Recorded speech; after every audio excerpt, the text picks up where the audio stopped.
Thanks, Roxana.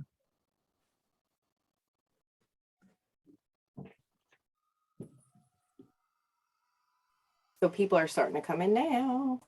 Wonderful. So where's the music, sis? Okay, putting it on.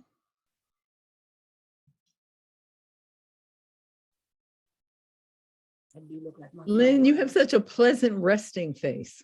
I just thought to myself, I do look like my father. Yeah, you do.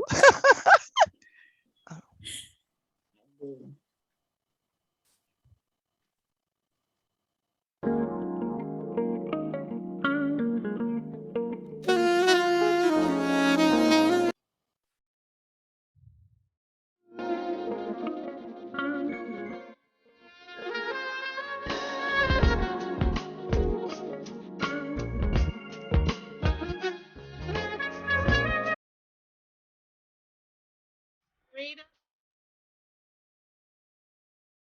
use your camera. Oh, okay.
This is fabulous.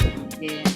Somebody from Arizona's in the house, Indianapolis. Yeah, I'm saying, I'm seeing Welcome. folks from welcome. This is absolutely Jenna Lee. fabulous. San Diego. Cheryl, mute California. yourself, Cheryl, for a minute, Cheryl. No, Cheryl, just mute yourself. We're getting ready to get it started. And I'm just looking at the list of people who are joining us and just wanting to say good evening. Miss Cruz, Jenna Lee in DC, Miss Starks from Arizona, David Thompson here in Baltimore, Latasha from Baltimore. Who else? Andrea Roca, San Diego, California. Thank you, sis, for joining. From Arizona, Miss Jackson. Miss Laws from Baltimore. I miss your name. Please charge it to my mind and not my heart. Miss Douglas, Indianapolis, Indiana. Wow. A lot of people joining us. Gloria Hart. We're going to give them just a couple more minutes to join in, even though we got a big crowd here. Blessings from Georgia. Miss Paula Bridge. Shantice Mason here in Pikesville, Harford County. Jeff Pollard, thank you so much for joining in. We can't wait to share this information. Mr. Barber. This India Durham Rucker from Philly. The 215. Okay. Just a couple more minutes. Thank you so much for joining us. 6:07.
Good evening and welcome. I'm noticing we read off a few names. I'm noticing some more folks have joined.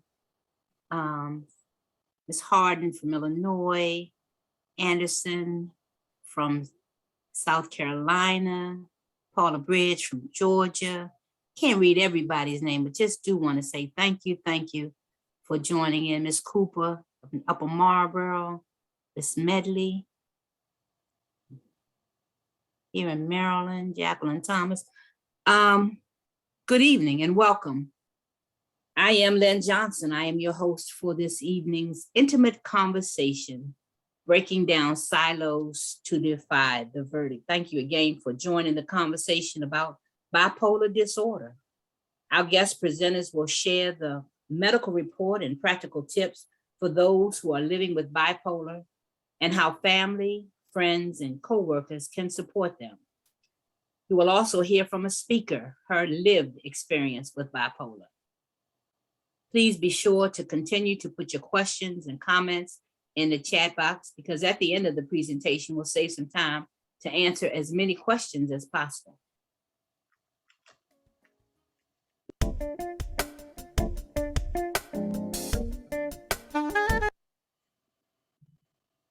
The presenters have no financial interest or relationships to disclose. Just want to make everyone aware of that.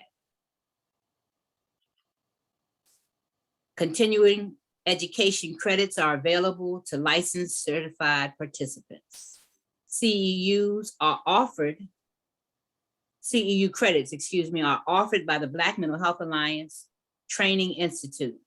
They are approved by the Maryland Board of Professional Counselors and Therapists and are applicable to licensed social workers, therapists, and counselors. To obtain the CEUs, you must contact Cheryl Maxwell. That's her information right there. She'll be on a little later to give you further information. There will be 1.5 continued education credits offered for this training.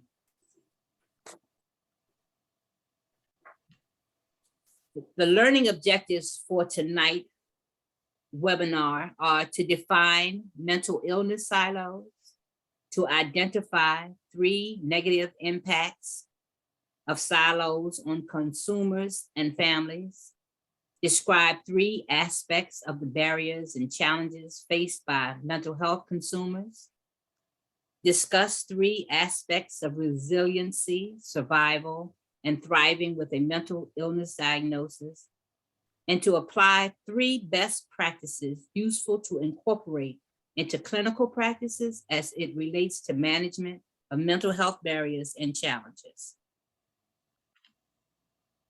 Norman Cousins suggested we don't defy the diagnosis, we try to defy the verdict. We're happy tonight that we have 3 outstanding panelists, presenters for you that will be engaging in the next hour or so and will be available to answer some questions after and then maybe even later if you need to refer back to them. Our guest speaker tonight will be Charita Brown. She was diagnosed with a severe form of bipolar disorder while finishing her final semester as an English major at Wesleyan University. Doctors predicted she would never lead a normal life. Despite that prognosis, and because she sought treatment, Charita went on to marry, raise a family, earn a master's degree in teaching, and enjoy a fulfilling career in education. Her powerful story is chronicled in her debut book, Defying the Verdict, My Bipolar Life. And that's what we're going to use tonight as our check-in. We're going to talk with her about that book, and we're going to talk more about it. Dr. Crystal Day Black is here, an associate professor at Coppin State College of Health Professions. She's a highly qualified nurse educator with extensive academic, clinical, and leadership expertise. Dr. Day Black holds a Master's of Science in Adult Psychiatry and Mental Health Nursing from the University of Maryland at Baltimore.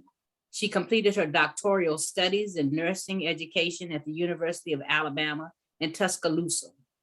Dr. Day Black is a state of Maryland board certified nurse psychotherapist. Her memberships include Black Mental Health Alliance and American Psychiatric Nurses Association. Also tonight is our own Cheryl Maxwell, a program manager for the Black Mental Health Alliance for Education and Consultation, Inc. She works closely with the BMHA executive leadership to support BMHA's programming, resource and referral assistance, trainings, events, fundraisers, and volunteers. Cheryl, a Maryland State certified alcohol and drug counselor, is president of Serenity and Recovery Ministries and has been a group facilitator for more than 17 years. Cheryl holds 2 advanced degrees, a master's in human service from Lincoln University and a master's in nonprofit management and leadership. Cheryl is founder and president of the Carolyn Ann Foundation, which goes through Carolyn Ann's artworks are to provide opportunities for education, exhibition, production, and sales.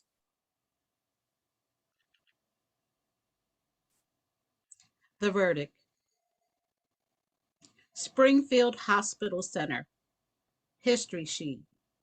March 15, 1982. The patient, Cole, Charita, Lynette.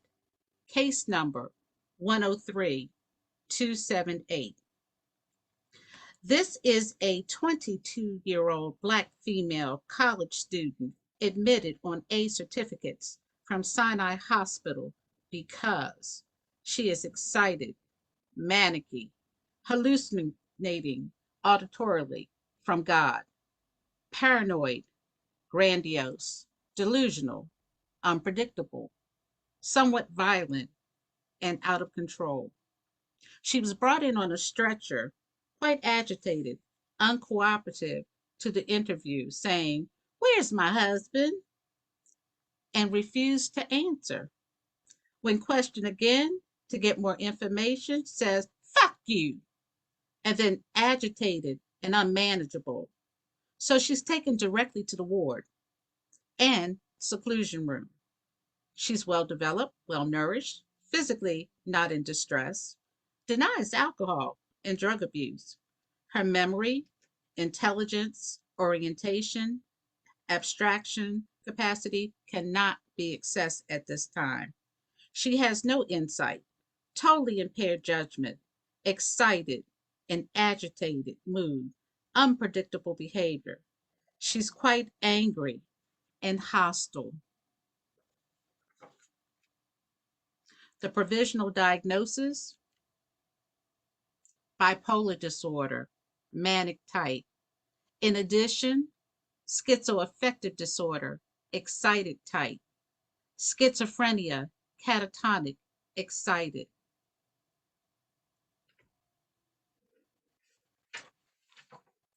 An estimated 2.3 million Americans have bipolar disorder, also called manic depressive illness.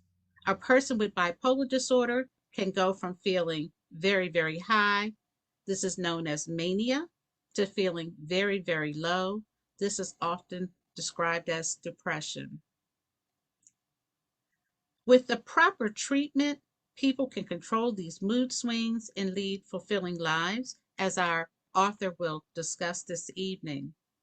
She defied the verdict. While the rate of bipolar disorder is the same among Black Americans as it is among other Americans, Black Americans are less likely to receive a diagnosis and therefore treatment for this illness. Most Black Americans with bipolar disorder are going undiagnosed and untreated. Now, there are several factors that have contributed to Black Americans not receiving help for bipolar disorder and other mental illnesses. Tonight, we're going to be talking about these silos and some of the reasons that have been put forth in the literature, and what some of you who are participating tonight truly understand, that there's a mistrust of health professionals based in part on our historically high than average, based on institutionalization of Black Americans with mental illnesses, and on previous mistreatment, such as the tragic event as the Tuskegee syphilis study. We also know that there are silos of cultural barriers between many doctors and their patients. Then we have the reliance of families and the religious community, rather than on mental health professionals during times of emotional distress. So we use the word silo, and many people use silo in the business world. Silos, we think about silos on farms. But in this case, we're looking at a system, the healthcare system. We're looking at the medical system. It's a process, a department that operates in isolation from others. Most importantly, for today's presentation, for those living with bipolar disorder, their families and other loved ones, silos are those barriers and challenges that keep them in a state of frustration, anger, anxiety, helplessness, isolation, and also hopelessness. So sit back as we move forward in our intimate conversation with our presenters.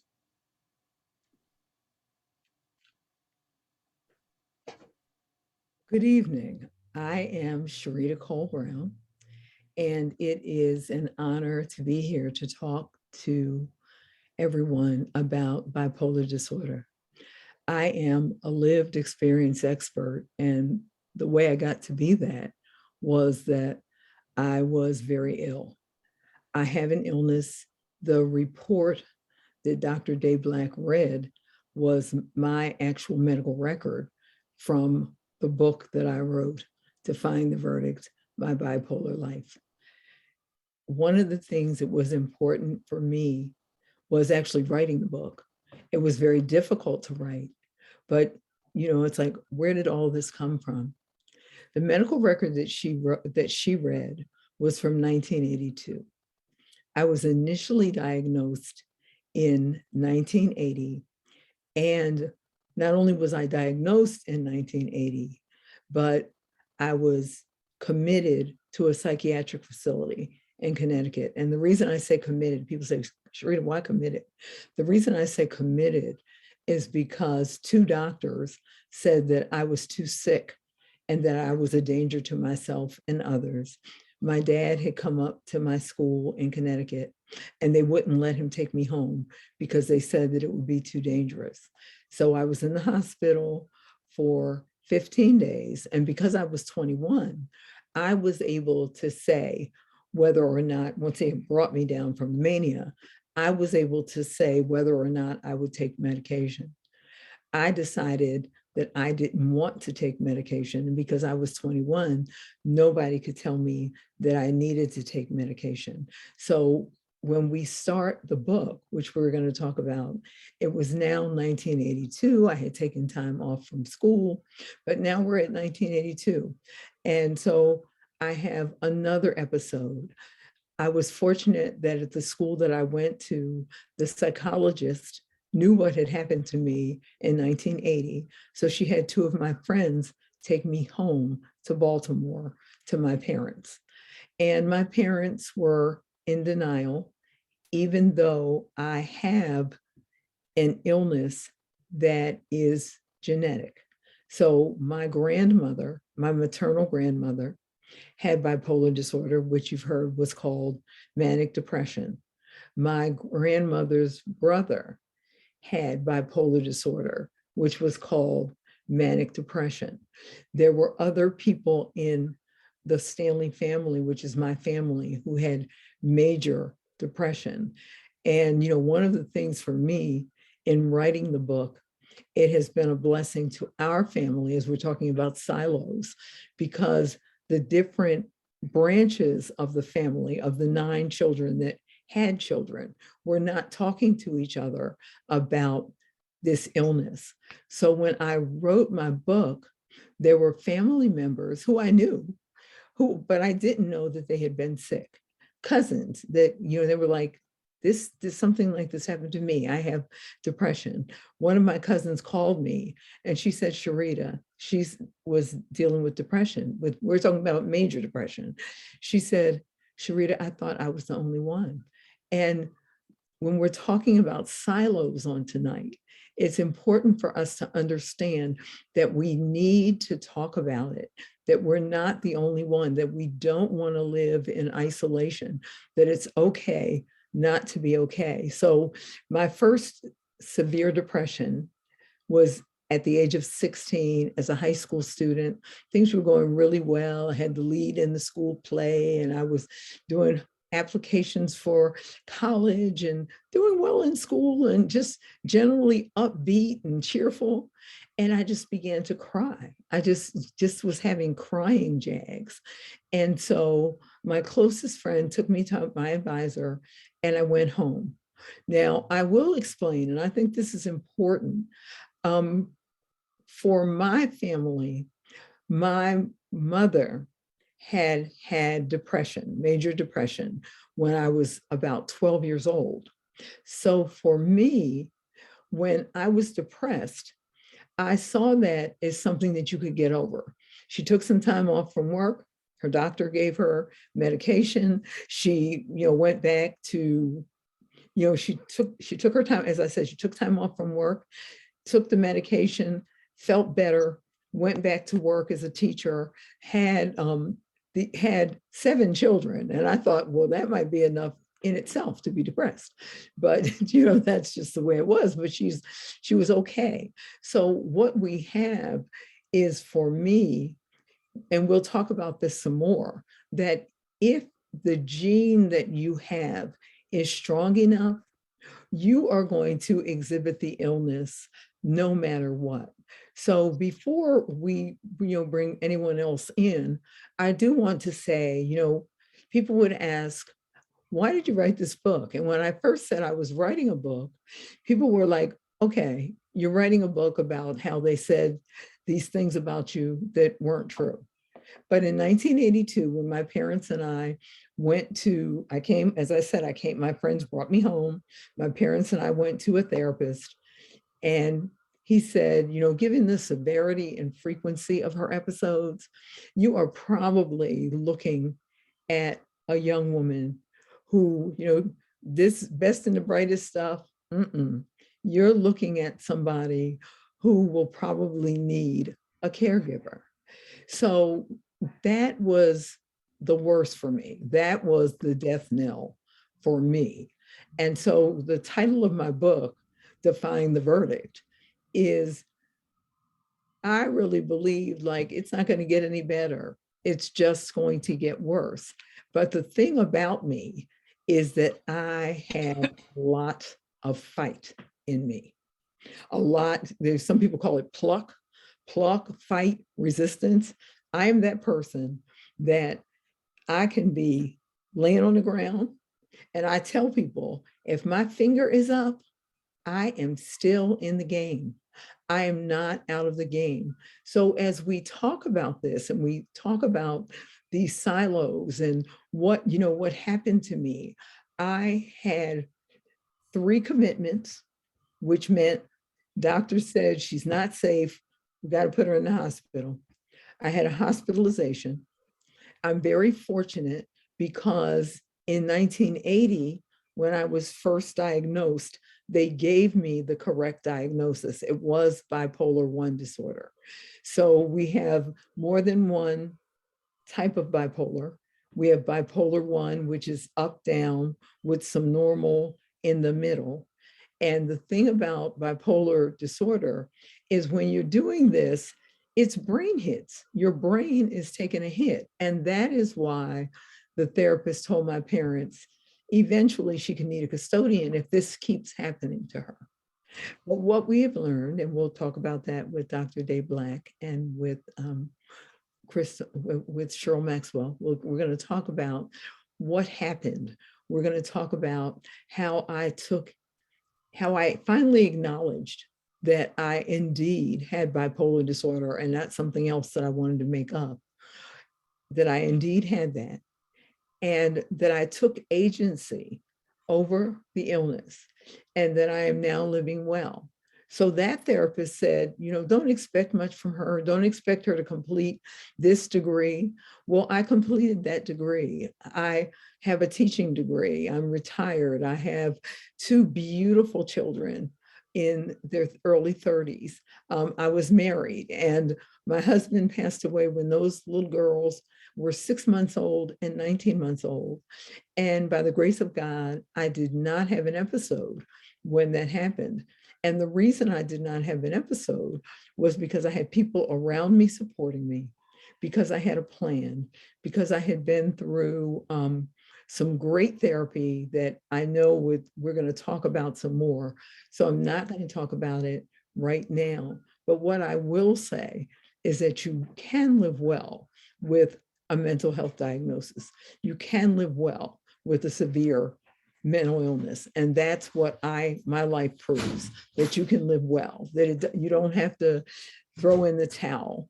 We as a society see too many episodes on TV of all kinds of things. We see on the news, if it bleeds, it leads. And people are always saying, okay, this person did this because they have a mental illness. And I'm going to stop and say, hate is not a mental illness. Some of the people that you see shooting it up and all of that, they are not ill, they are hateful. And so we have to be able to separate that. But now we're going to bring Cheryl Maxwell, and we're going to bring Dr. Crystal Day Black in so that we can have our wonderful conversation about breaking down silos to defy the verdict. Good evening, everyone. Good evening. I'm elated to have so many people join us this evening. And Charita, I have your book, and I must say that I began reading your book on a Sunday morning as I'm preparing to go to church. And it was so interesting, and became so captivated because I could relate to it, that I looked at the clock and realized I've missed the praise team, so I went rushing out the door. But I want to make certain that I'm engaging the audience as we ask these questions, to spark to help facilitate the conversation that we're having. And Dr. Black, it's good to have you as a part of this segment as well. Let me start with the first question. My fifth grade teacher caught me drawing a picture of a hangman.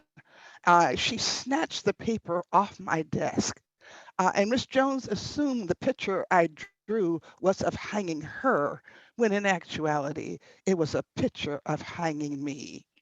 Almost immediately, her attitude toward me changed. It was drastic change, and that escalated the episodes of depression I experienced, which to me at the time resulted from the domestic disturbances in my home that I was exposed to daily.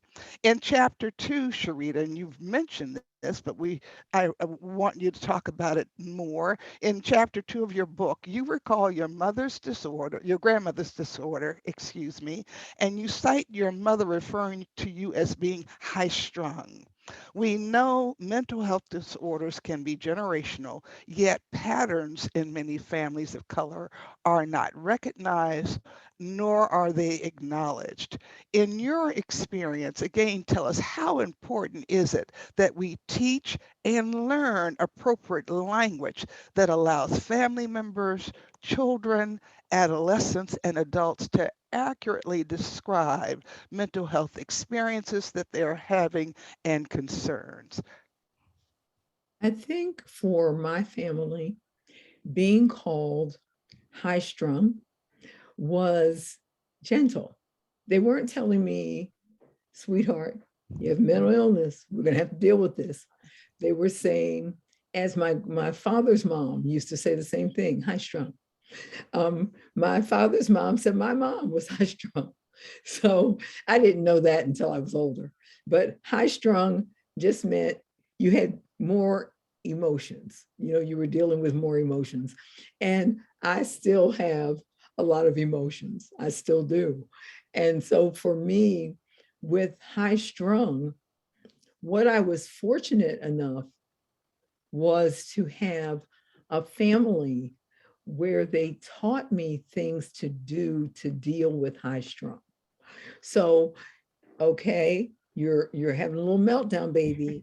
That it's time for you to go read a book. It's time for you to get some rest. It's time for you to, just chill yourself out somewhere. I listen to a lot of music, but giving me strategies. There was no labeling, there were strategies. And I think that actually helped me in the long run, because if my mom had known, and one of my girlfriends said this to me, she said, Charita, if your mother had known, she knew my mother. She said, if your mother had known that you had bipolar disorder, you would have never made it out of Maryland to go to college. Never.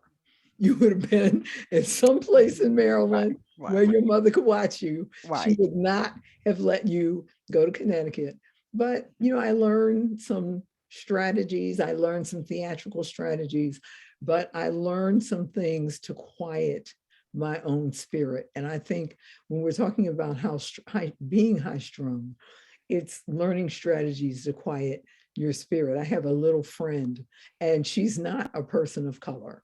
And as her teacher, I taught her some strategies to quiet her spirit. You have to learn those. And so I wasn't being labeled as, you have mental illness. No, it was like, this is the way it is. We're going to deal with it. Dr. Black, how would you respond? How important is it that we teach our children, family members, the language to be able to describe and to talk about what their mental health concerns are and what they're feeling and what they're experiencing? Well, most recently, as everyone knows, that we had another school shooting yesterday. well, day before yesterday, I guess it was. And I was listening to the mom who said he wasn't a violent person, yet she said he had aggression. Okay, he had trouble in school, and so she was able to identify some behaviors. Oftentimes, parents, grandparents, school teachers, they see things, okay, but they don't want to label. They don't want to stigmatize a kid with a label and say that they have a quote unquote mental illness. Because that follows them through the rest of their lives. The other kids, oh, so and so's crazy. And so we start getting into those kinds of things, and it causes the child to kind of back off and not share and not to be open. So, and reading Sharita's book and listening how she had a family full of loving sisters and how they were each different in their own right. And so it was okay to be high strung. Okay, we accepted being a little peculiar, a little strange. That's pretty common in the African American culture. And so I found it delightful that they used that term. They weren't in denial because there had been family history. There was a grandmother. Charita went to visit her in the facility. Mom had problems with depression. And so they didn't use the buzzword, they didn't use the clinical terminology, but they came up with, I guess, adjectives, okay, to kind of describe the behaviors. Question number 2. In chapters 3, 5, 7, and 8, we're introduced to the caring and supportive persons in your experience that included your parents, Charita, and you commented about the strange love that they had for one another, your siblings, your teachers and friends, also your first true love. In your experience, what impact, positive and or negative, did intimate relationships have upon coping with your mental health challenges? I think coping with mental health challenges with my eldest sister, who is no longer with us. When I thought that crazy was upon me, I said, Val, I think I'm crazy. And I was in 8th grade, so it meant Val was in 12th grade. So she wasn't that much older, but she was a wise person. And what held me for years was that she looked at me when I said that, and she said, Charita, everybody's crazy. And when she said that to me, it was like, oh, okay. So I'm not so different after all. And I think not making it like, oh, what? No, girl, chill. And so having her for years and years was a blessing. Having a family where my mother told us we were all we had. Of course, we grew up and had other friends and all of that, but we understood that if someone was having difficulty in our sibling group, you drop what you're doing and you come and support your sibling. That's what you do, because that's your sibling. And so that was one of the wonderful things I think my parents ingrained in our lives. I think that was something wonderful that they ingrained in our lives. And then, with having close friends, and then having that boyfriend when you're young and you think that this might be forever, and it wasn't, because I was too young to sustain that. So anyway, and then I had years where I was dealing with mental health challenges. So I didn't have time to entertain any of that, because I'm trying to deal with stability. Mm-hmm. Right. Dr. Black, with respect to what was, I believe it, in your experience, a sibling relationship, how then would you say that the challenges were met in coping with that situation? Oh, thank you for mentioning that. And to our listening audience, I am a sister a brother who had bipolar disorder. Later on, it was diagnosed schizoaffective disorder, bipolar type. When he was 19 years old, probably 2 months before I got married, he had a psychotic break and ripped up the house, started talking to unseen persons and making threats to my fiance at the time. Anytime that there was any kind of stress, and that was stressful, he was losing his sister. Okay, the person who was his champion, the person who was, if he had a boo boo, I kissed it. Okay, that kind of thing. And he didn't know how uh, to talk it out, to externalize it, to say, you know what, I'm going to miss you being in the household. I'm going to, he couldn't do that. And so over the years, I watched him um, get sick, okay, decompensate, escalate, police, medications, hiding out, running and doing all kinds of bizarre things. He even pushed me one time. I was the love of his life. He pushed me one time and locked me in the closet.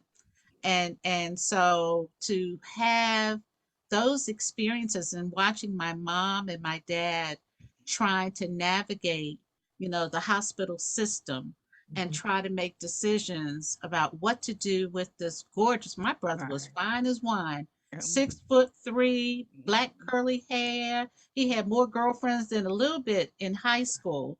He went to all the proms. During that time, he was the guy with the leather jacket on. He was suave. Yeah. They call him Rico Suave, Right. and so he was the popular kid. Right. And then he got sick, and so his friends started to drop off. The girlfriend started to not be around as much. And so his life became consumed with medication, doctors. And so, interesting enough, I became a psychiatric nurse because of my brother. Yeah. That was not my initial career choice, Mhm. but not knowing about the healthcare system, not knowing about the mental health system, not knowing what was happening to him, caused a lot of distress for my parents. And my brother and I were exceptionally close. We were exceptionally close, and all the way up till he passed away about 10 years ago, from natural causes. So let me be clear about that. But yeah, it was difficult. I would say that we spent a lot of our wheels, and you will find that siblings oftentimes feel neglected. Okay. Which is something that, and I don't know if that happened, Charita, in your own family, since Yes. there was so many siblings, that they could rely on each other. But when you start focusing on the child with the disability, okay, with the mental illness and everything, you're putting all your eggs in the basket trying to get this kid well, and you're not coming to my baseball games, you're not coming to my recitals. I don't get Yeah. complimented on my grades. Right. Okay. So what happens to siblings, okay, who have to learn how to cope a different way or do a different thing when you have a loved one or a sibling with a mental illness? And um, responding to what you were saying, Dr. Black, for me, Please, it's I, Crystal. This is an intimate Crystal, conversation. Crystal, All right. for this conversation, Yeah. I'm formal. Yes. The three C's. All Okay. right. How about that? so, so here we go. What I was saying was, did I lose my thought? When you were talking about how you feel or how the rest of the family feels, Mhm, because I was the sick child, mhm, I dealt with a lot of guilt after I had come out of all of that. There was a lot of guilt that I really felt like I didn't feel like I had used up all the family resources. We didn't have resources like that. What I felt like was that they had to channel a lot of energy into me. Right. And I felt guilty about that. So there was shame, there was self-shame, there was shame in society, but there was guilt that was just me. Nobody was pushing guilt on me. I was feeling guilt from the inside, and I never dealt with that guilt or acknowledged it until I wrote the book. So that was, we're talking about years and years of just having internalized guilt for being the sick child. Well, I was going to bring up, since we're talking about the sibling aspect of it, I remember an incident where my brother and I were just talking one day, just sitting outside, just talking during the summer. And I became the psych nurse, he said, and he is the psych patient, is how he always framed it. And he said to me, I wonder how come I had to have psychiatric illness. Why did I have to be quote unquote crazy? And it was interesting because in my graduate work, I had done a genogram. I had to revisit our family of origin. And in looking at familiar patterns of mental illness within the context of my own family, we went back generations. Okay, there were people, and of course, we talk about denial, we talk about stigma. We look at all those things, and in families, think about that movie Soul Food, where they had the uncle up in the back room, okay, and they Uncle would put Pete. Absolutely. they put the tray, they put the Right. tray there. On the I door. I learned about Grandma Chrissy. She would have been a great great grandmother Chrissy who died in Crownsville, but no one knew why. They said she had bouts where she had bouts. That's all they said, bouts of outbursts. That's what we were told. She had bouts of outbursts, and that she ended up dying in Crownsville, but no one knew why. Okay. On my dad's side, I had a grandmother who suffered from depression. She had ECT, electroconvulsive therapy, back in the 60s when people didn't talk about it. And so that was a shh, nobody should know about it. Like that song, we don't talk about Bruno, we don't talk about mental health in families. Whatever happens in our family, we don't share. That's And right. so as I was digging and finding out more information, found out a whole lot of people had bipolar, a lot of people had depression, anxiety, and some of the other. And so, in sharing it one day at a family reunion, everybody came out the closet. Okay. And I told my brother, did you know cousin so and so? He went, what? Did you know about he was or she wasn't? He didn't know about his grandmothers. Okay. Once he found out that he wasn't the only one, it made a major difference in Yeah. how he looked at his illness, accepted his illness, and then tried to do something about it. So, yeah, with medication and therapy and the whole bit. As question number 3, I suffered severe headaches throughout my adolescence, in addition to the depression and then this extreme burst of energy. And it was coupled with an extreme desire to connect or couple with someone, as I had been the victim of inappropriate sexual behavior as an 8-year-old child. When in junior high school, the mother of my then quote unquote boyfriend spoke to me explaining her determination to end the relationship that I had with her son, as she had become aware that I had an abnormal in her to her mind, an abnormal need for attention. I thought to myself that I was crazy. And you had made reference, Charita, to you confided in your sister that you thought that you too were crazy, and you had mentioned that her response was that everyone was crazy. Well, in chapter 5, you stated that I'm different and unique. And in chapter 12, you had someone to speak on your unique conversation style. And you had determined for yourself that you're not a trip, but rather you are a journey. In your experience, how did the feeling of being different impact you with regard to engaging others? And does that still impact the way you feel? And if so, how? I decided to embrace unique. I decided, and I think the more people embrace unique, we are not supposed to be cookie cutter. We're not supposed to be cookie cutters of one another. If God wanted to create 2 of me, he would have. He didn't.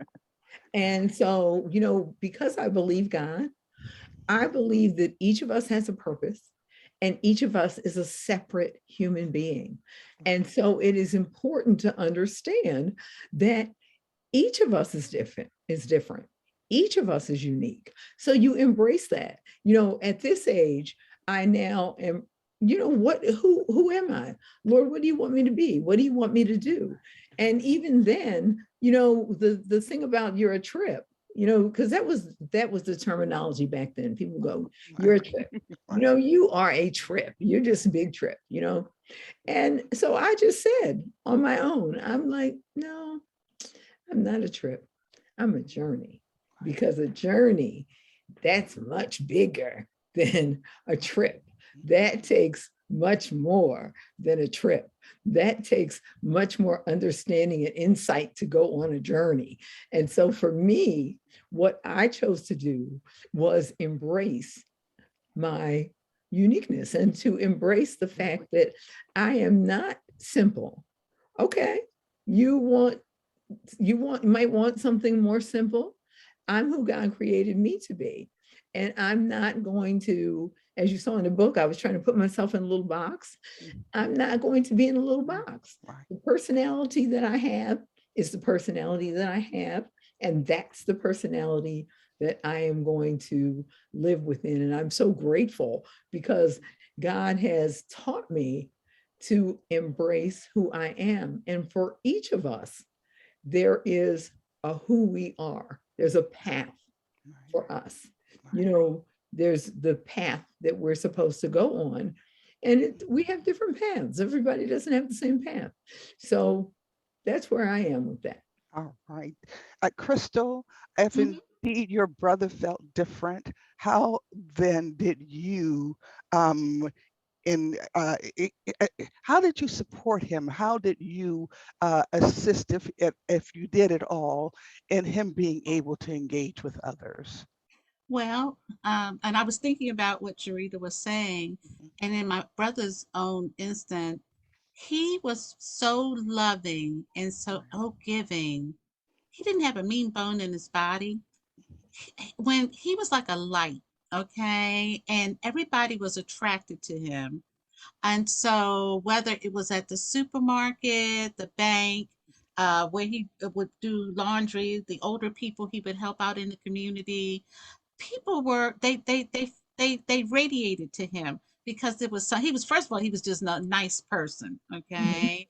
And so even at his sickest, he was never violent, okay. I think there was one instance where he struck out at somebody, but other than that, he was always such a nice guy. And so he was fun to be around. He loved children. The kids in the family would radiate to him as well. I tell people all the time what I miss at holiday time, at Christmas time, in his apartment. He was just a big old kid. He had a big personality. He would blow up balloons, different color balloons, and fill up the whole living room floor with balloons. And you would show up to his house, and the goal was to take off your shoes and just start kicking balloons. There was no rhyme or reason to it. It was just something who he was. And so as he became more comfortable in his uniqueness, and that's a good word, he was unique, but each of us is unique, and we should be unique. Okay, just like our fingerprints. Each has a different fingerprint, so no one person is the same, even twins. And so that's the things that I miss when I look at pictures of him as a child. That big smile, it was just so, he was like a big old puppy. You just wanted to cuddle him. And I remember that my mom was his caregiver until she passed away. And one of his big concerns is what's going to happen to me, because my mom was his caregiver and he lived in her apartment. And I'm going to tell you something. I give all props to Congressman Cummings, because he stepped in, he helped me to get Section 8, so my mother's apartment. My mother had been in her apartment for 25 years, and the apartment complex, because he was such a nice, unique, helpful, pleasant individual, despite the mental illness. They worked with us to get that switched over, and he was able to stay in the apartment maybe 15 years past my mother's death and maintain. And it was the first time he had to live alone. Now, as his sister, yes, I'm a registered nurse. Yes, I'm a college professor. Yes, I make lots of money, okay? But half of my money was to make sure that he had He was everything I comfortable. Absolutely. okay. Right. So part of Right. the uniqueness in our relationship, Right. I did not want him to feel like he was less than. Okay. Right. His Right. sister has all of this. I have a home and Right. he has less than. If I got a pair of sneakers, he got a pair of sneakers. If I bought a Right. television, he got a television. When I went to Disney, I took him on a vacation. That Right. was his happiest moment, Right. seeing Mickey for the Right. first time. So I yeah, can imagine. We want to move, of course, into yeah. being able to get people who are joining us this evening resources and tools. So here is our last question for this segment. My sixth grade teacher often joined my classmates in teasing me about my birthday, which happens to be Halloween. And the witch-like mole, I've got this huge mole. Can you imagine having a mole like this when you're a little kid? But it was centered in the middle of my face. And this further lessened my non-existent self-esteem. However, my sixth grade music teacher chose me to be one of the leading characters in the school's musical theatrical production, Saturn on Saturday Night. I can still remember this song. Throughout your book, the discovery, Charita, of your gifts such as dancing and acting seem critical to surviving your mental health challenges. How important do you feel finding your gifts or your sweet spot, which could be exercising, music, or whatever? How important is that to coping with mental health challenges? As far as discovering your gifts, I think it's essential. Mhm. And in this story, what happened, unfortunately, was now this was good and bad. I joined a Pentecostal apostolic church, and having the Spirit of God really is the thing that helped me to create a plan and to live well with a mental health challenge. So I'm not going against that. I'm not going against prayer. I'm not going against meditation on scripture. What we didn't know back then, because people only know as much as they know. Now in churches, nobody, well, somebody might be, but a lot of churches, they're not telling you to give up theater. They're not calling television the one-eyed demon. They're saying, okay, you can do that. You can be full of the Spirit of God and you can go be on Broadway, go direct a play. You can do all of that. But in the way that God brought me forward, that wasn't the case. So what happened was I lost the thing that really sustained me. When I went to the Apostolic Pentecostal Church and gave up theater. So what was sustaining me was now gone, and I had to find something else. And I ended up, that was when I had my first mania. And I had my first mania because I didn't know that I couldn't fast in a prolonged fashion because my brain chemistry wouldn't allow that. So that was when I had my first mania. But then, as I said, it also, with mania, if you are going to have bipolar, if you have the gene that's strong enough, which I did, you're going to be sick anyway. So, and so as we talk and we talk about what we do to get better, the one thing I think that is important about what I did to get better was I said I had 3 commitments and a hospitalization. And after that hospitalization, I went to a pastoral counselor who I had counseling with him in 1982, 83. It didn't work because I wasn't willing to do the work. So in 1987, after I came out of the hospital, I called him and I almost begged him to help me. I need help. Right. And so together we created a wellness plan.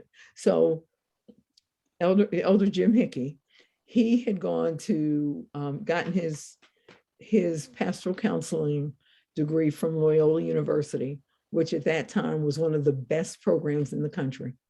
So what we did was he did all the therapeutic tools that he knew, and we connected that with prayer and scripture and scriptural meditation, and coming up with what do you do to feel better. Accountability partners. I talked about my oldest sister, the things that you need to put together so that you can live a good life. And I think it's important for people to know it's not magic. It's a plan. It's acknowledging that I indeed have a bipolar 1 diagnosis, not making it up.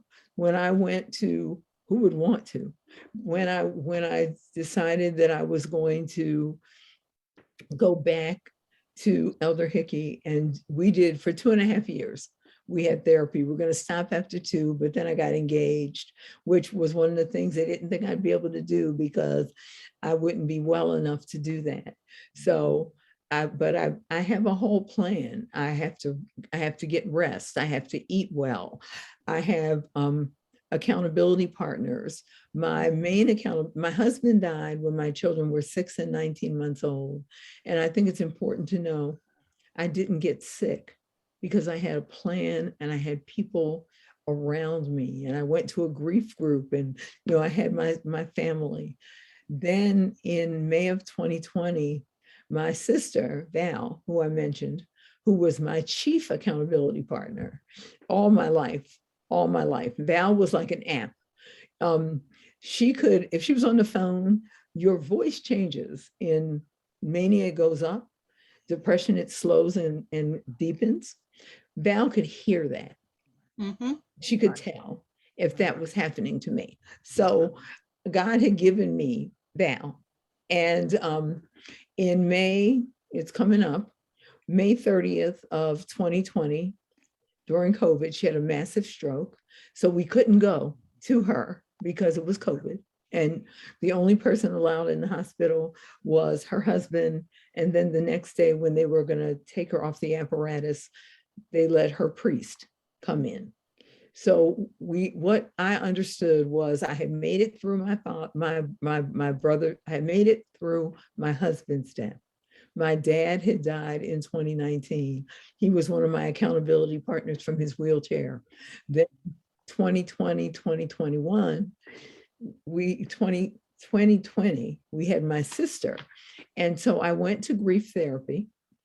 And the other thing, and I'll end with this, when I was leaving my brother-in-law and sister's house, she died on a Sunday.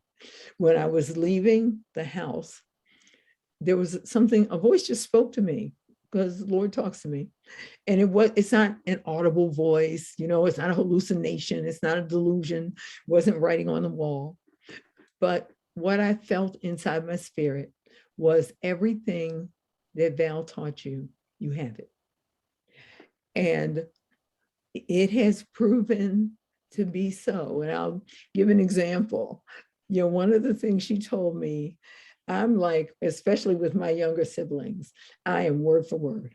I'm gonna tell you, if you're gonna come in there and want to say all kind of yang, I'm gonna be word for word with you. I'm sorry, that probably wasn't the right word to use. But if you're gonna come in there with a bunch of stuff, I'm be word for word. And Valerie used to say to me, she said, Charita, nobody can argue by themselves.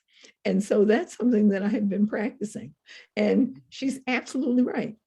If somebody's arguing, yelling and screaming, and you're not saying anything to them, eventually they stop. Exactly. And Crystal, so that's helped me.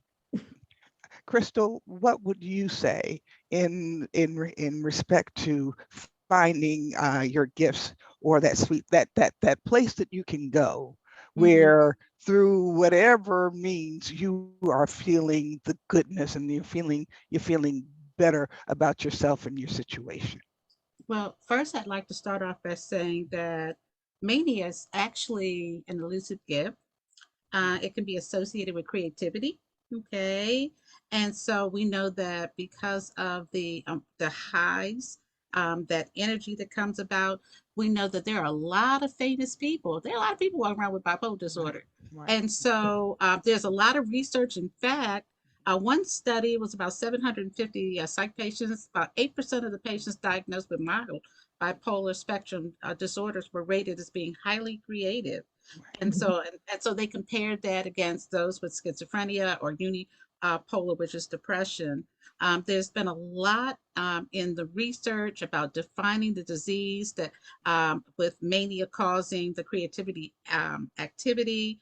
And so, I mean, it is exciting to look at those comedians, artists, Right. singers, and much like with when reading Charita's book, she was into the art Right. kind of Right. world. Right. And Right. so that's where she Right. felt her best. That's when she would put on her bright colors and she would do her dance Yeah. and those things that she wanted to do. So that, to go deep inside, I love the fact that Sharita found spirituality. Oftentimes people will turn to a higher being, not necessarily a particular religion, but they will look for other things that will help to kind of soothe the soul.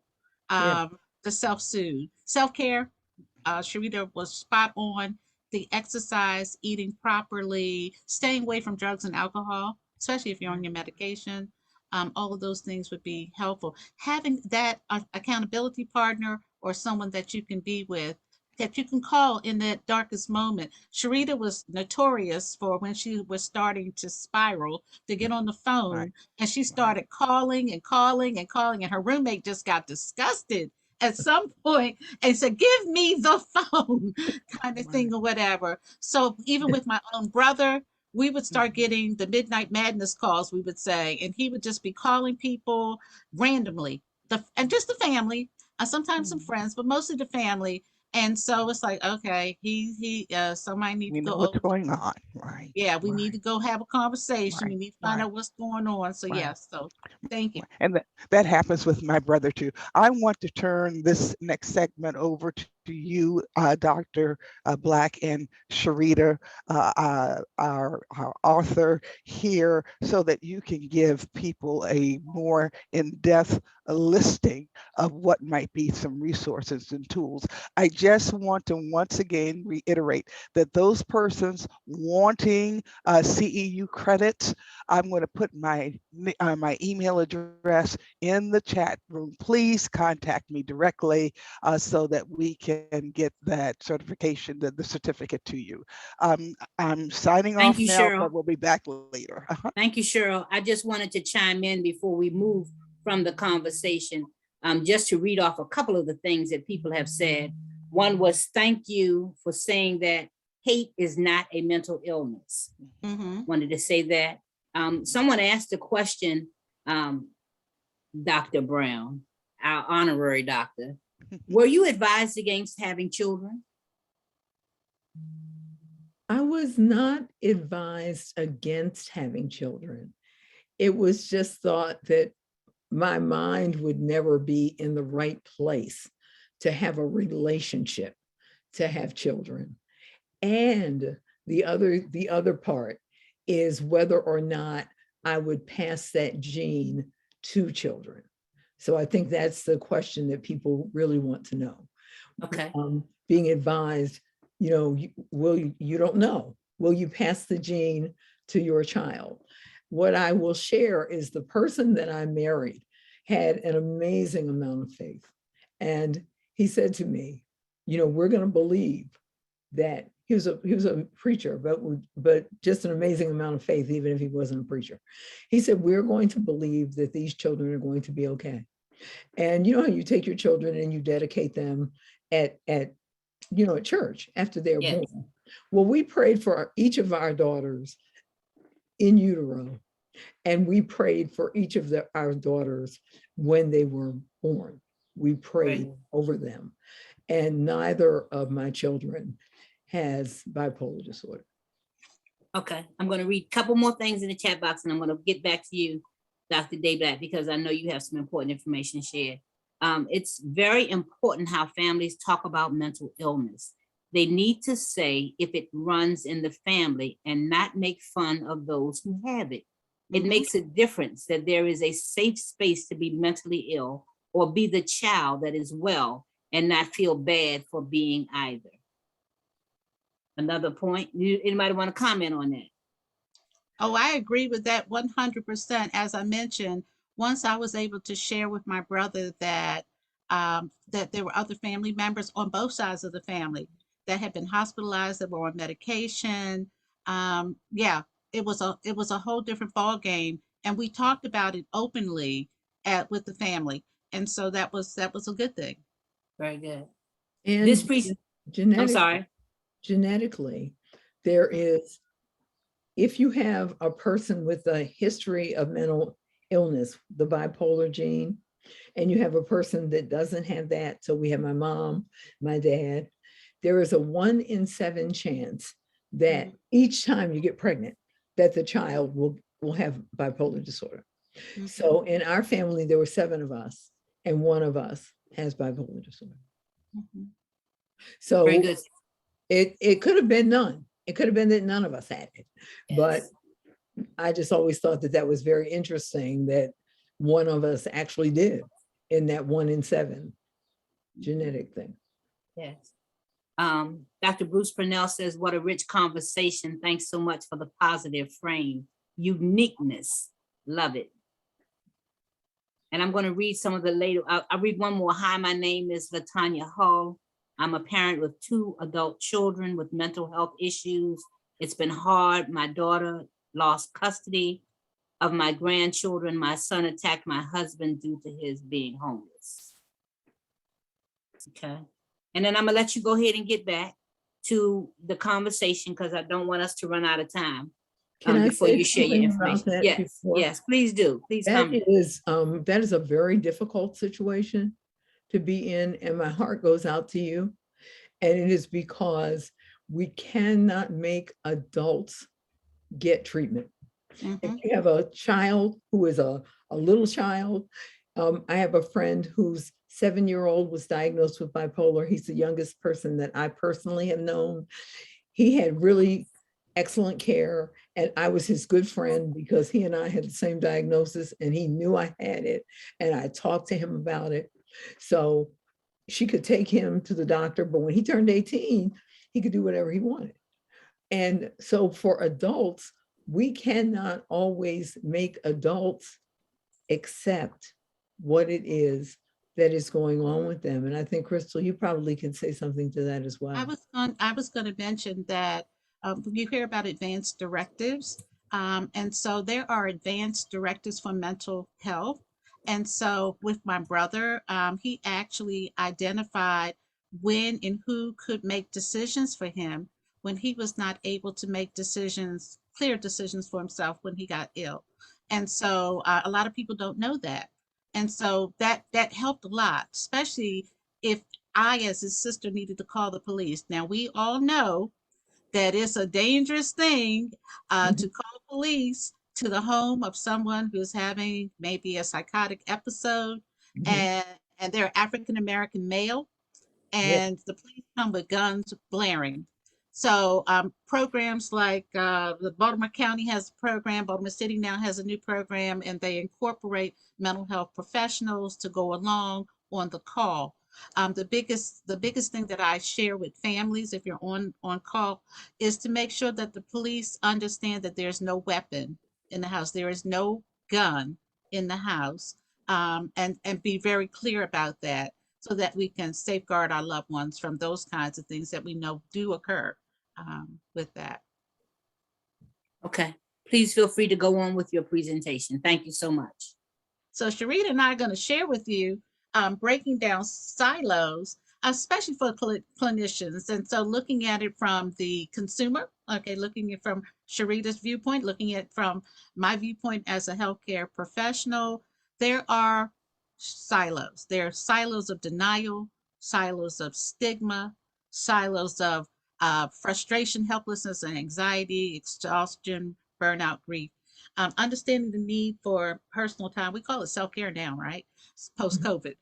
Learning about illness. And in fact, Charita is a card-carrying member of the NAMI, the National Alliance of the Mentally Ill, which focuses on families and getting the word out there about the various mental disorders. Most importantly, as clinicians, understanding the effects of inappropriate professional assistance and how to gingerly help the client as you're making referrals. So think about denial. When a mental illness first strikes, family members may deny, they put their head in the sand, that the person even has a continuing illness. It's usually during those acute epic episodes that the family members will be alarmed by what is happening to their loved ones. And when the episode is over, family members return back home. There's this sense of, "Whew, it's over, it'll never happen again, and we don't have to tell nobody." Okay. And Right. so as this thing starts to go on and on and on, the reality is, oh my God, it's happening again, much like Charita talks in her book about the family. Valerie knew, okay, the family knew. There was just certain key things, the tone of her voice, okay, and so they knew something was happening. So, they came out of that denial. So for those who don't accept the truth, they may find that they want to be overly protective of that person, or they may go into that blaming or even ignite that person who has some unacceptable behaviors, blame them for, lack of achievement. And this can often lead to tension in the context of the family, which oftentimes leads us to isolation, those silos again, loss of meaningful relationships with those who are not supportive of their loved ones. You have anything to say about that, Charita? I am agreeing, and I think that we really need to look at denial. We had talked about Uncle Pete from Soul Food. We need to look at that. We as African Americans are more likely to say, okay, let's pray about it. Mm-hmm. And what we have to understand, I say often, I believe in prayer. I'm not telling anybody not to pray, but I also see a psychiatrist and I also take my medication. So I'm not telling you not to pray. For some people, prayer is enough. For other people, we need more. We need medication. We need a psychiatrist. We need a therapist. And a lot of times there's so much trauma in Black society that if you can get a good therapist to help you work through the trauma, do that. And then I will add my one point that I say.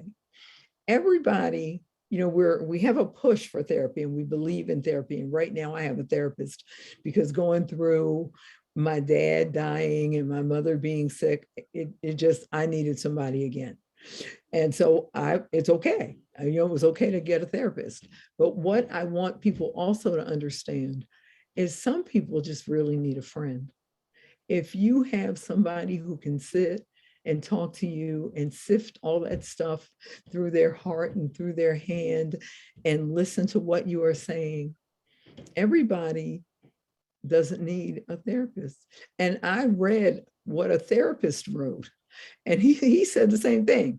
He was a therapist. And he said some of the people that I see, if they had a close friend, they would not need to pay for therapy. Mm. Thank you, Charita. So we talk about understanding stigma, and the result of stigma in so many areas of daily life is that the family becomes more and more withdrawn. And when others do not accept the reality of the mental illness, families have no choice but to withdraw from previous relationships, both to protect themselves and their loved ones. What do you feel about that? That's absolutely the truth. When people are stigmatizing, what they are saying in essence is that you are less than. And if you feel like somebody is making you feel less than, you don't want to feel less than. So you're going to pretend that it doesn't exist. And so that is why we have to talk about mental health challenges. And what I like to say is create a culture, and I define my terms. A culture is how we do things around here. So we have to create a culture where it is okay not to be okay. And that if I see you struggling and I know that person that I see struggling could benefit from going to their doctor or talking to a therapist. I'll give an example quickly. Some years ago, a young man from my church, one of my close people, shared with me. He's like, he's not doing well, he's ill, and he brought him to my home, and I could tell that he really wasn't doing well. Well, his friend, who's like my nephew, actually went with him to the doctor. And so we have to do that. We have to understand, and we have to figure out. I'm going to throw this out. It's like figure out what Mr. Rogers used to say, that you look for the helpers, that they're Yeah. always helpers. So there are clinicians who are helpers. There are therapists who are helpers. There are friends who are helpers. If you are at school, there are social workers at school who are helpers. There are teachers who are helpers. Look for those people. And that's the kind of culture we have to create. Like we talked about that little boy. Well, he wasn't a little boy, he was 18 a couple days ago. Maybe if somebody could have gotten with him, we could have seen something different. I understand. So we're looking at the frustration, helplessness, and anxiety, breaking down silos. Now, this actually could be for the clinician as well as for the family member in general, because in dealing with individuals with emotional issues, you're hearing the stories over and over again, Mhm. and you don't see any change. Okay, there's no remarkable change. There's the revolving door syndrome. They're in and out of hospitals, in and out of medications, the ER, et cetera, et cetera. And people become frustrated. For the families, it's difficult for anyone to deal with strange thinking, bizarre and unpredictable behaviors. Even in my mother's instance, she was afraid. She would lock herself in her bedroom because she said when my brother was having hallucinations, she could hear him talking to unseen persons, and she didn't know if he was going to take a knife and hurt her, although that never occurred, but it was in her mind, and she Yeah. literally put a lock on her bedroom door. But imagine what it must be for families of people with mental illnesses. It's bewildering and frightening, and exhausting. And even when that person is stable on medication, and then that if it's those negative feelings that are apathy, lack of motivation, that can be frustrating when they're not bathing, they're not cleaning their room, they're not being helpful around the house. That can be frustrating and cause some problems. What do you think about that, Miss Charita? Did that happen in your own family? I absolutely agree with that. That Mm-hmm. for me, a lot of it was internalized frustration, Mm-hmm. that I just can't do anything. And again, I'll talk about my sister Val. Mm-hmm. I had gotten out of the hospital, and it was like, the the depression felt like slogging through molasses blindfolded. And my sister Valerie was not a big talker. She was not. I am. She was not. But what she did was she would call me every day to make sure I talked every day. Just every day and she would just talk to me about work or whatever to get me talking. So, we have to understand that this is true, that people do get frustrated and feel helpless and feel anxious. Well, I'd like to share about understanding exhaustion and burnout. Um, Oftentimes, living with someone who needs constant care in and out of the hospital, medications, and the whole cycle that goes on, oftentimes they feel trapped and exhausted from the stress. Dealing with the struggle of having an individual with mental illness in the family.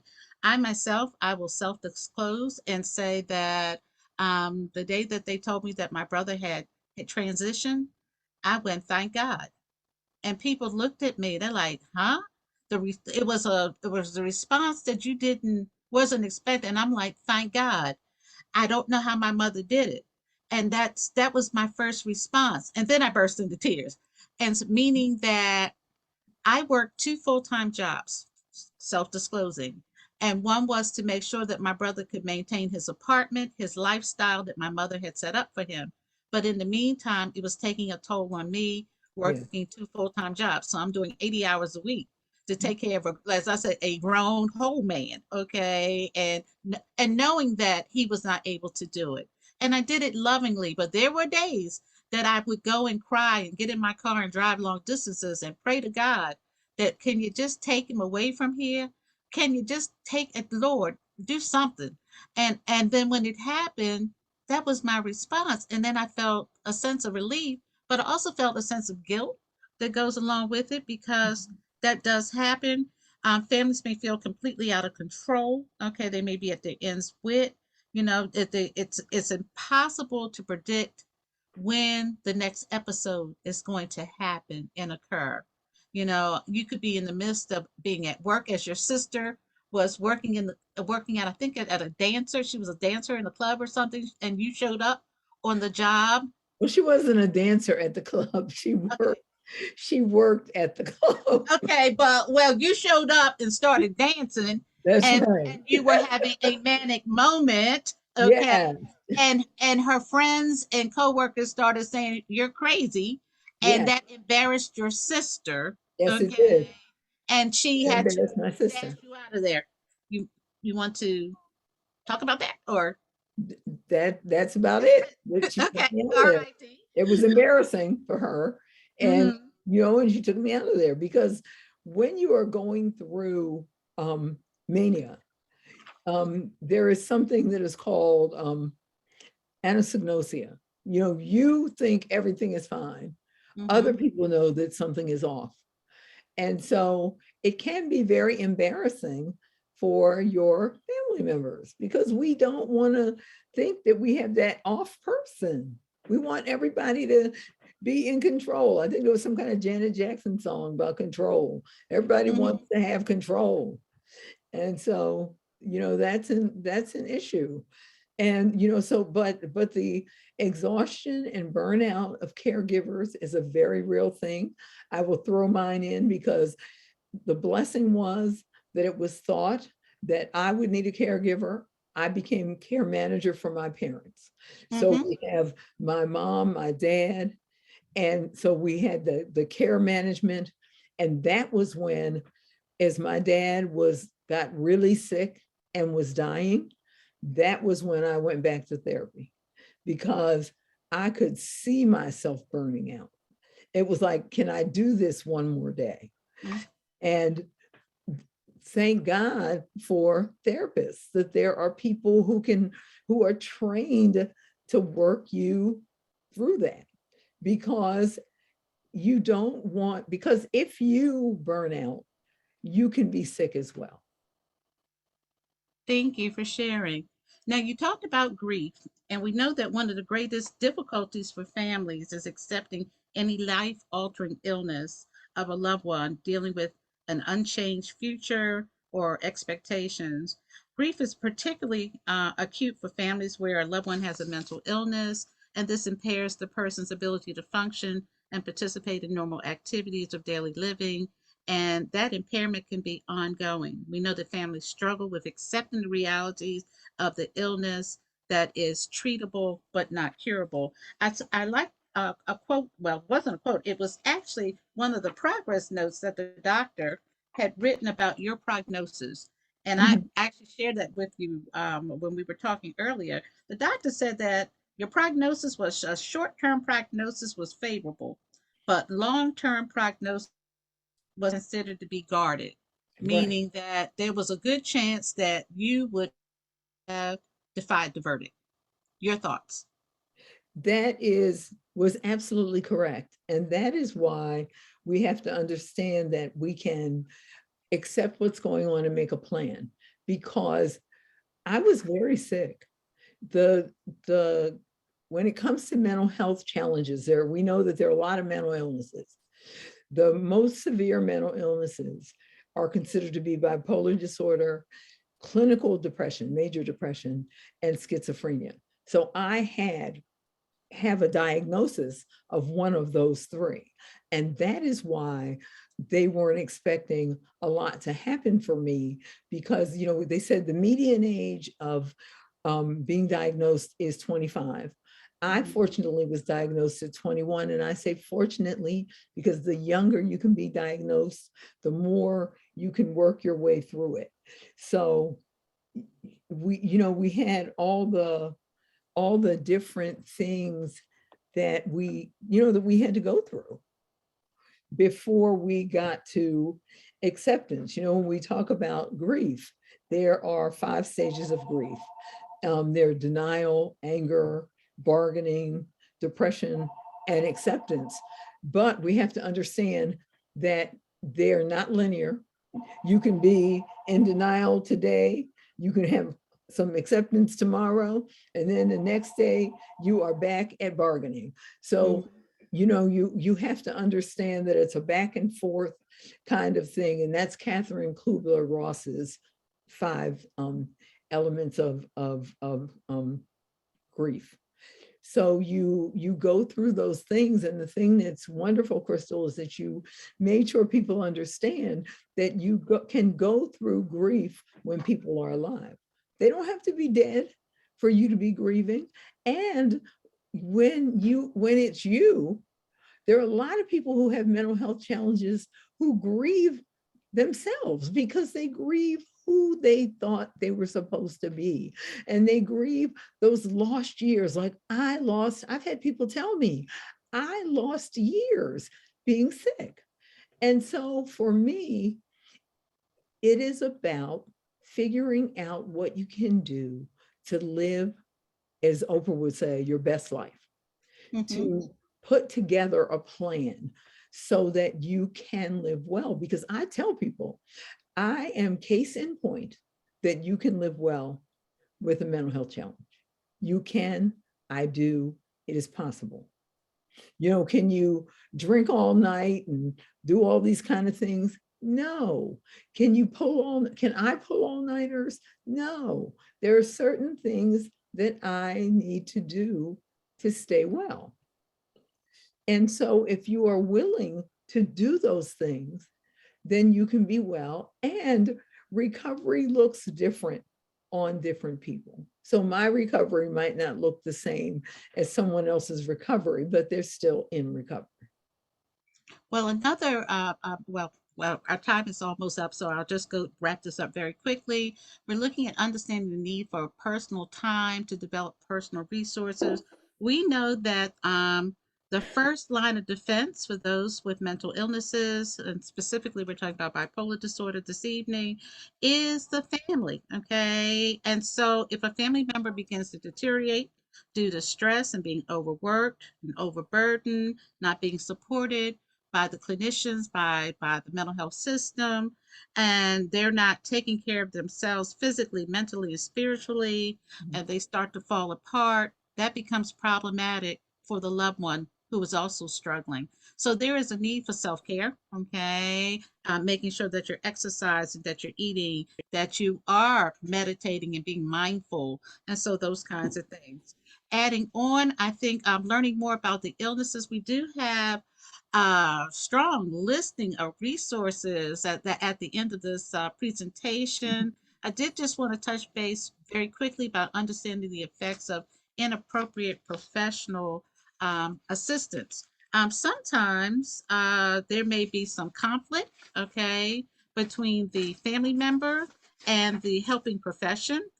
There was a time where families were blamed and shamed, okay, by their clinician for the mental illness that the person was experiencing. And so families are and even categorized or stigmatized. Families are usually sicker than the patients. I used to hear that when I first got into practice. And so that we want to make sure that if you're seeing clergy, much like you talked about in your book about meeting with the pastor, and they had a gentleness and understanding, what happens when the religious component of it does not match up with the mental health, what we know about mental health, mental illness. And as you said, God sent you to get to the doctor to get that medication. And so there's a disconnect that can be problematic for the individual. So we do want to make sure that you're pairing up with the appropriate professional assistance when you're doing that. So adding on, take it from here. This is on you. This is a poem by Paul Laurence Dunbar, and it was first published in 1895. And the reason I love this poem is that you see this woman and she's really sad, but what she wears is the mask. So the poem is called We Wear the Mask. We wear the mask that grins and lies. It hides our cheeks and shades our eyes. This debt we pay to human guile. With torn and bleeding hearts, we smile and laugh with myriad subtleties. Why should the world be overwise in counting all our tears and sighs? Nay, let them only see us while we wear the mask. And what we're asking people to do is to find the appropriate people and take your mask off.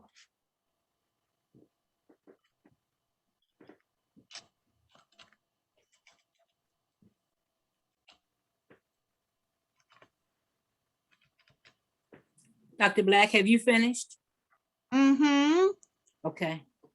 So there are a few questions. I just want to be cognizant of people's time. Thank you. We did go over a little bit, but thank you for those of you who have stayed on. People are asking about recordings. We will send out, I think I saw Roxana answer a question earlier that this has been recorded and people want to go back and review it again in case they missed something. A couple questions, if you all could still oblige us, and then I wanted you, Dr. Black, to share those resources. Thank you for the excellent ability to view this with family and others. Great information. We have to look for the helpers. How do you identify family members' triggers to be more helpful and not to trigger them?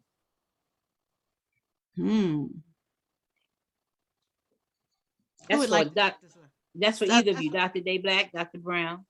While they're contemplating, I'd like to take a stab at that. I put in the chat box that communication is key. Being a group facilitator, finding that, what did you say? You had mentioned and referred to, Charita, that a helper, that friend, that professional person, even a support group. In communication, remember, it's not what you say necessarily, but It's the how way to- in which you say it. Thank you, Cheryl. Dr. Yeah. Black, do you have any respondents to that? I'm gonna ask another question. I am right there with Cheryl. I mean, family members know you, okay? They know you, as I said before, the foundations of the world, right? And so they definitely know your buttons, okay? And so learning how to walk away. Okay, I think Charita talked about being in that if you're in an argument, or did you say that, Cheryl? When you're in an argument, if you get quiet and don't argue back, the person will like turn around and go. Okay, they Right. will. Yeah, we said that earlier. Yeah. Someone And- said the care. I'm sorry. Go ahead, Dr. And Black. we have to understand when it comes to triggers, sometimes within families, the family member that loves you is the trigger for the person who is sick. Yeah. That is very difficult. And I've seen people that have had to back off from their family member, not because they don't love them, but because that person is triggered and that person is triggering them. So you have to know your boundaries. If their sickness is making you sick, do not feel guilty if you cannot help them, if you are not the one. Say a prayer. If you don't have a word to say to them, sometimes we don't. Sometimes we're not the right person. And I'm saying this like this because I don't want people to feel guilty if you have a family member and anything you say triggers them. Yes. Yes. Someone just said the caregivers need just as much therapy, perhaps joint sessions in some instances. Yes. Okay. I always say, just like the stewardess, they say, put the mask on yourself and get that Absolutely. oxygen. Okay, Absolutely. you got to save yourself. You're Right. no good to anyone else unless you're whole. Yes. One statement, one question, is there any way that the medication can be more harmful than good that you share? Thank you. Well, medications in general, we're not talking about medications today, but just to know that medications had adverse reactions. They do have side effects of the medication. Side effects are things that you could possibly live with, okay? Adverse reactions are things that could lead unto some other kinds of illnesses, or can even be harmful at best. And so the best thing is to talk with your clinician, okay, with your psychiatrist, your nurse practitioner, to make sure that they understand that, or that what are those signs and symptoms that you're experiencing. And there's a boatload of medications to cover bipolar disorder as well as the other mental disorders. And so one key, if you put it in a lock, if it's not the right key, you got to keep trying until you get the right key to open the door. So that's my takeaway. There are a lot of people, excuse me, there are a lot of people that are dropping off. Before they drop off, this question and answer has been very helpful. Define the Verdict, Bipolar Life. This book is available on Amazon and Kindle. And for a softcover book, please go check out Charita Brown's website right here where you can get it. If you're finished with those other resource slides, Dr. Day Black, we want to, not my picture. We wanted to, yes, get to that. And then for those people who have dropped off, Cheryl's going to do the CEOs. Don't forget to CEUs. Don't forget to check with her. And here's just some resources and information that people can get some further help. Thank you so much for joining us conversation tonight. This has been, you have so many thank yous and just how important this conversation was and what it meant to so many people, but they are dropping off. And so I just did want to say thank you. We're going to close. And I guess if somebody wants to hold on and ask a further question, they can, but for the most part, it's saying it's excellent. Thank you. Great information. Thanks for sharing. This is a great presentation. Thank you, thank you, thank you. It shows that we're going to have to get together perhaps and do this again. Yes. Right. Really losing people down to 38 participants. We started out with like 50 some, I think. So ladies, any closing thoughts? We're going to wrap it up. Thank you. Karen Settle says she has your book, Charita. Oh, okay. Thanks. Yeah, right. I would like to close with, I think that we as a community, as a culture, can break down silos. We don't have to accept the verdict, okay? And so we can continue to do what makes us happy. We can self-care, take our medication, do therapy, prayer, and all of those things that will make this a better outcome. And communication is key. Thank you, everyone. Yes. Yes. Thank you. Everybody, please be sure to check out the BMHA website. We have some events coming up. The golf tee, I wanted to mention that because we postponed it. We're going to do it. We've postponed it for another date, but there are going to be a lot more trainings, a lot more mind health shop talks, and just want you to stay involved, stay informed, and stay on out. Stay in touch. And stay in touch with the Black Mental Health Alliance. Absolutely. Thank you again, ladies. Great job. Great job. I enjoyed the conversation. Everyone have a wonderful, wonderful evening. Yes. This is a pleasure. Yes. Thank you so much. Good night.